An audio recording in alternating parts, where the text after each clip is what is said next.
Bueno, chicos y chicas, bienvenidos una vez más a este vídeo con el que vamos a terminar la unidad 2 y en el que vamos a hablar de esa fuerza revolucionaria que ya habíamos mencionado en el vídeo anterior, como es el nacionalismo. Bien, lo primero que tenemos que hacer es explicar qué es una nación. Podríamos definirla como una comunidad de personas con una serie de características comunes: un territorio, una lengua, unas tradiciones, una cultura, una historia y, muy importante, son una serie de características que la diferencian de otras naciones. Ojo, no podéis confundir nación con Estado. Cuando hablamos de un Estado nos referimos a una organización política, con unas instituciones, unas leyes comunes, a través de las cuales se gobierna un territorio y a la población que vive en él.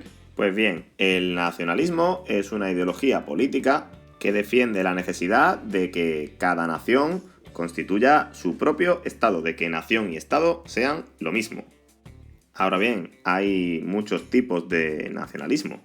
Por ejemplo, el nacionalismo liberal, que defiende que además de estas características comunes, lo más importante para que una nación exista es que sus integrantes, sus ciudadanos, quieran formar parte de ella, sigan teniendo la voluntad de vivir en común.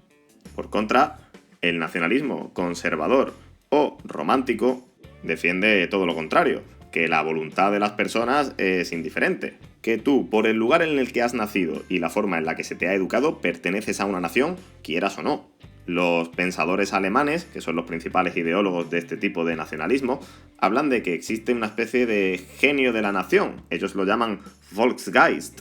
Dicen que las naciones existen por sí mismas, han existido desde siempre y no han cambiado a lo largo de la historia, que son como una especie de entidad sobrenatural que siempre ha estado aquí con nosotros. Para que lo entendáis mejor, os lo voy a intentar explicar con dos ejemplos que os son mucho más cercanos, como por ejemplo el nacionalismo catalán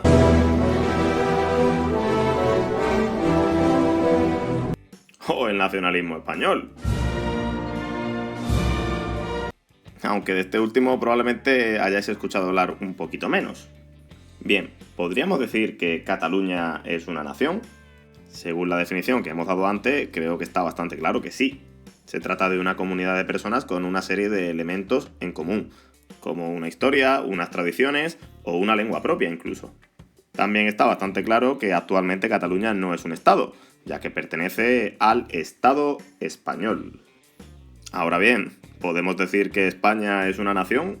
Yo personalmente creo que sí que es posible diferenciar una serie de elementos comunes a todos los territorios que hoy forman el Estado español, como por ejemplo una historia común. Pero también creo que tenemos que entender España como una realidad plurinacional, es decir, una nación que se encuentra integrada por otras nacionalidades, como puede ser por ejemplo la catalana.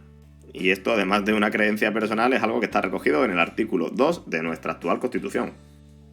El problema en nuestro país va a surgir cuando el nacionalismo catalán, que pretende independizarse y, como hemos explicado antes, que la nación catalana tenga un estado propio, choca de frente con el nacionalismo español, que dice que Cataluña forma parte de la nación española, quieran ellos o no, y que por tanto no se pueden independizar. Recordad ese concepto de espíritu nacional o Volksgeist que hemos visto antes. El nacionalismo español actual va mucho en esa línea. España existe desde el principio de los tiempos y España es la que es y por tanto no se puede dividir. Yo no voy a entrar a valorar quién tiene razón o quién deja de tenerla, pero sí que os voy a dar mi opinión personal sobre los nacionalismos en general.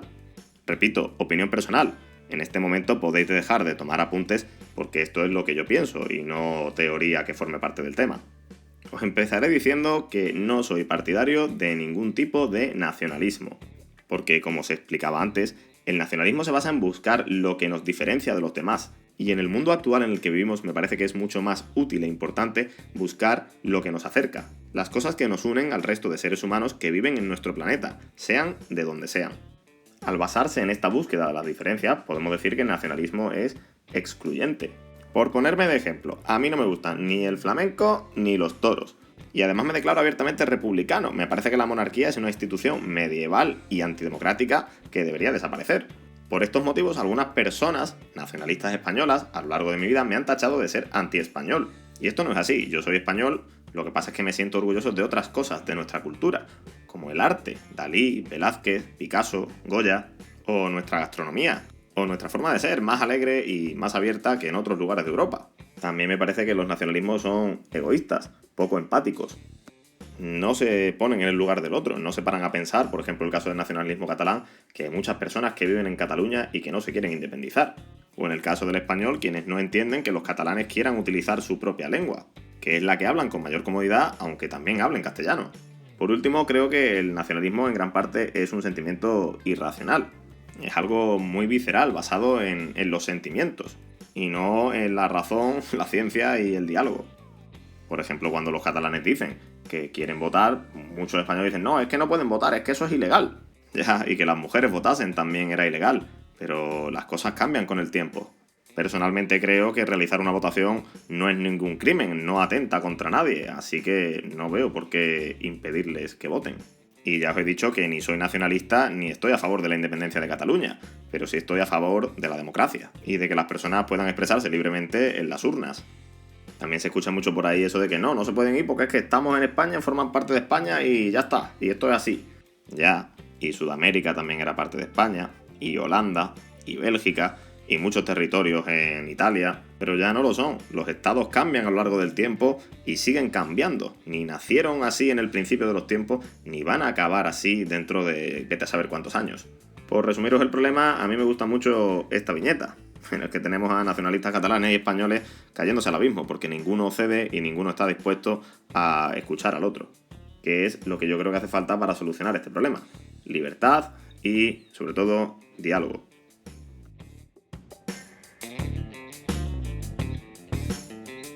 Bien, ya dejo de soltaros la chapa y volvemos al tema.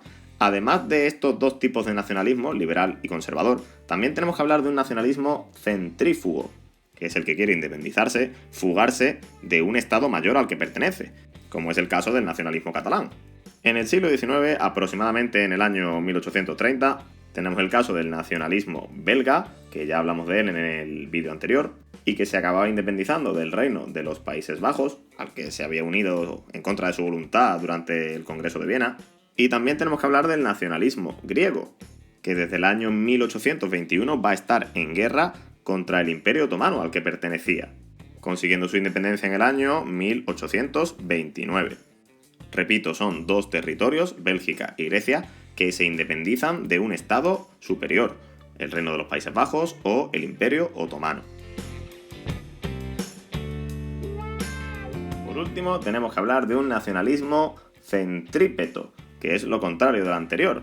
En este caso hablamos de territorios que comparten una cultura y que se sienten una nación, pero están fragmentados en numerosos estados, y lo que quieren por tanto es unirse todos.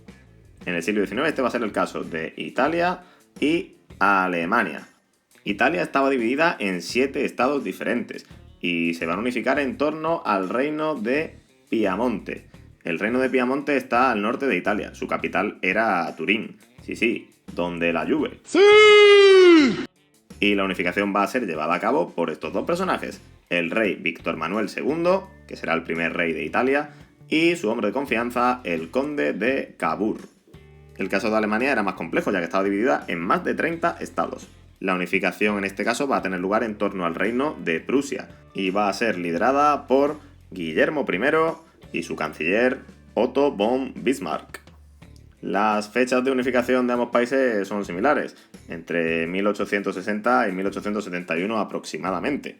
Y en los dos casos se llevó a cabo a través de la guerra con otros países, como Austria y Francia, ya que a través de lo que diferenciaba a estos nuevos estados de esos países, pues consiguieron encontrar ese sentimiento de unidad que estaban buscando. Y hoy quedáis con las preguntas clave a ritmo de flamenquito.